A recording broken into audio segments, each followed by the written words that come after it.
Assalamualaikum warahmatullahi wabarakatuh. Balik lagi bersama saya Sayuti Malik di mata kuliah Cloud Computing. Dimana di pertemuan kali ini kita akan membahas bagaimana sih caranya membuat web server dengan database-nya di RDS bukan di EC2. Nah, oke, nggak usah berlama-lama lagi, kita akan masuk ke AWS console-nya.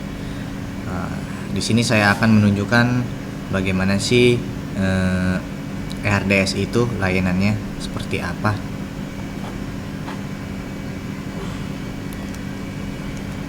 Nah, di sini saya sudah buka sebelumnya. Untuk yang RDS, saya memiliki satu RDS dengan nama WordPress min1.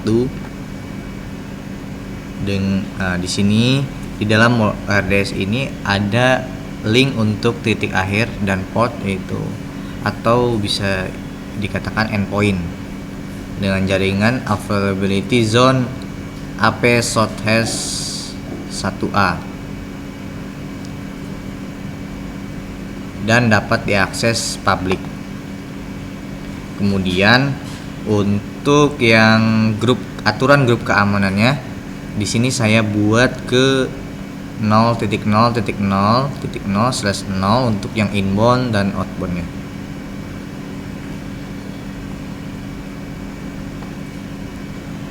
Kita lihat di Oke, kita akan masuk ke Termius atau SSH. Nah, kita akan remote VPS yang pertama kemarin yang di EC2. Kita akan buat di situ database dan pointingnya ke link yang RDS tadi. Kita coba masuk ya. Bisa nggak?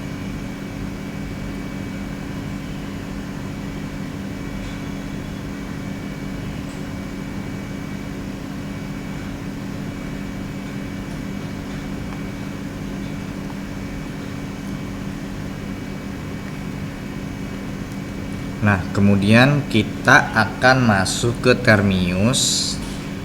Nah, di sini saya sudah masuk ke VPS 1 yang kemarin. Kita buat saja di sini ya.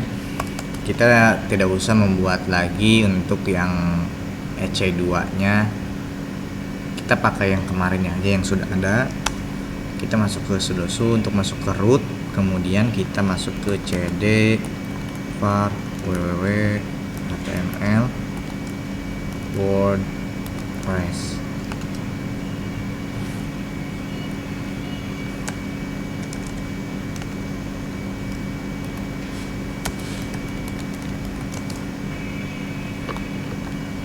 WordPress di sini kan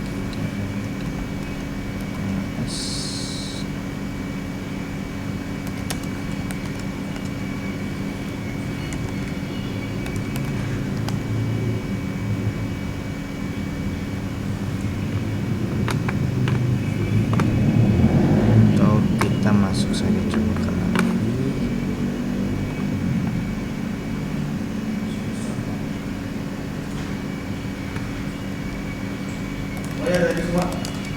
dari Hasko yang sudah beli itu dari mana?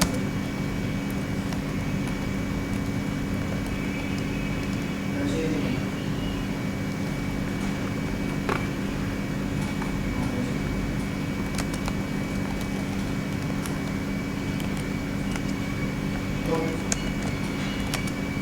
Kita banyak sekali, Pak. WordPress, kemudian kita masuk ke MySQL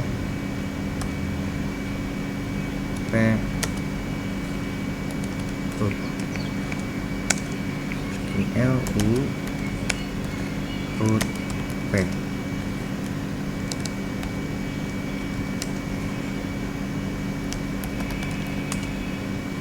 Mari kita masukkan show data bases.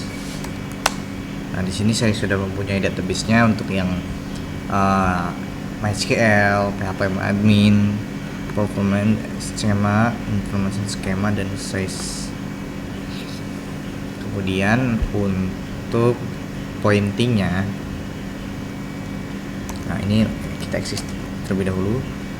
Pointingnya ada di Buat ini apa supaya nggak kena dari nano wp config.php. Nah, untuk pointingnya ada di sini dengan harus sesuai ya, DB database name-nya WordPress, database usernya admin, database passwordnya Nusantara. Nah, ini tergantung kalian buatnya seperti apa. Mungkin kalian bisa membuat database usernya dengan nama masing-masing dan passwordnya dengan nama masing-masing, terserah kalian. Kemudian untuk database hostnya, ini pointingnya ke link yang ada di RDS. Nah, kita buka saja RDS-nya. Yang ini, jangan lupa ini dimasukkan untuk pointing ke database, ke RDS, supaya nanti tersimpannya di database RDS. Nah, untuk yang database charset UTF-8 ini default saja, tidak usah diubah-ubah. Untuk yang di bawahnya pun sama. Kemudian kita exit saja.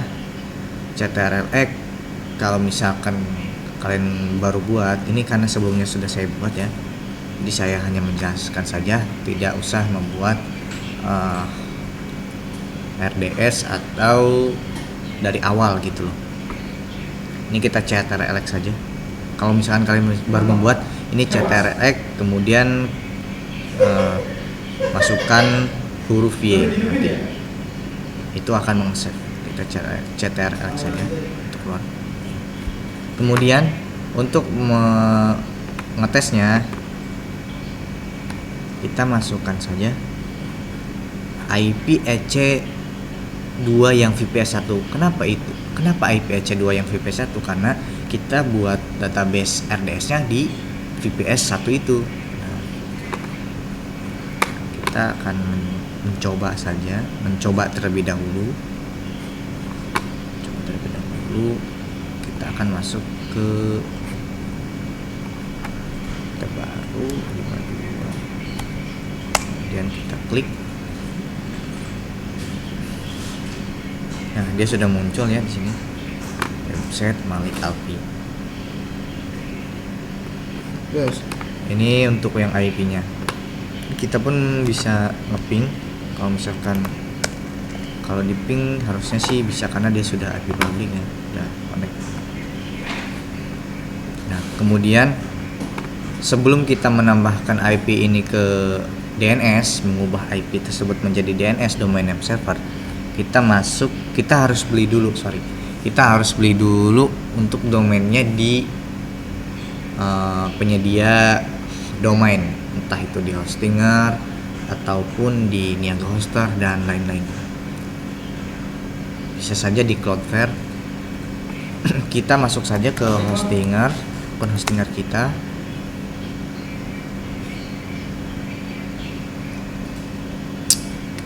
Kemudian kita login. Ini loginnya sesuai kalian masing-masing ya. Entah login di Google, Facebook, itu tergantung kalian milihnya yang mana.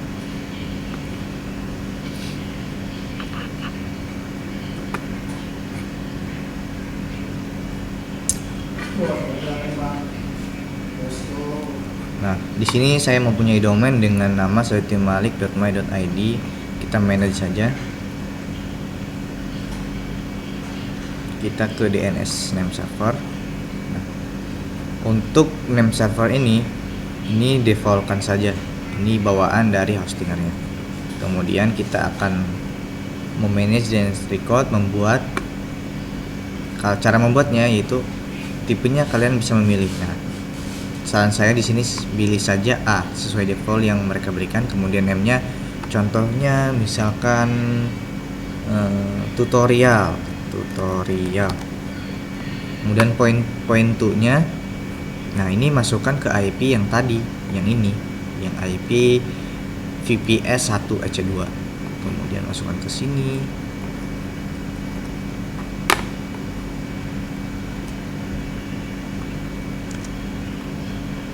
Kemudian kalian bisa ada di record. Untuk TTL-nya kalian bisa memilih. Ini TTL ini time to live. bisa kalian untuk 3.000 biar cepat ya untuk diprosesnya, karena ini 14.400, kemungkinan 14.400 detik itu lumayan lama ya. Jadi kalian terserah kalian saja, karena ini sebelumnya sudah saya buat ini, jadi tidak usah saya buat lah. Ini hanya untuk tutorial saja. Kemudian setelah kita buat harusnya sih biasanya menunggu beberapa menit untuk DNS itu terkoneksi ke publik gitu. Gimana sih caranya ngetes DNS kita apakah sudah akses publik atau masih dalam proses? Kita masuk saja ke DNS checker. Kita masukkan DNS yang sudah kita buat tadi. Misalkan DNS saya Malik saytimalik.my.id, kita searching dengan tipe yang sama yang sudah kita buat tadi, tipe A. Nah, di sini untuk DNS saya sudah aktif ya di berbagai negara, berbagai kota dan negara, San Francisco, USA, Amerika, Mountain, terus ke Kanada, Paris, Spanyol, Austria, Jerman, Meksiko, Brazil, kemudian Malaysia, Singapura, Korea, dan banyak lagi. Ini sudah aktif semua. Jadi ini bisa kita akses. Kita langsung akses saja malik.saytimalik.id.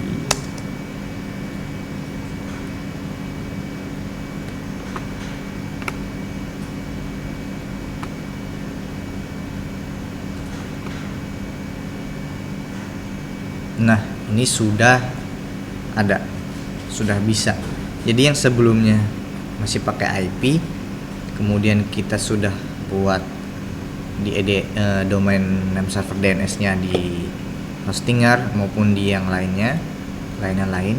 Yang penting kalian sudah beli domainnya.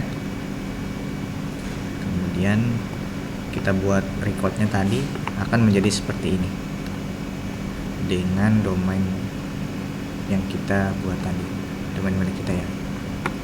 Kemudian untuk sertifikat saya sudah HTTPS dengan Malik nih.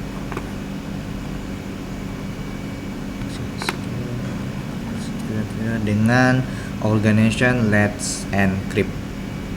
Jadi ini sudah HTTPS ya. Nah, udah HTTPS. Oke. Mungkin hanya itu saja yang dapat saya sampaikan. Kurang lebihnya saya mohon maaf. Saya tutup. Wassalamualaikum warahmatullahi wabarakatuh.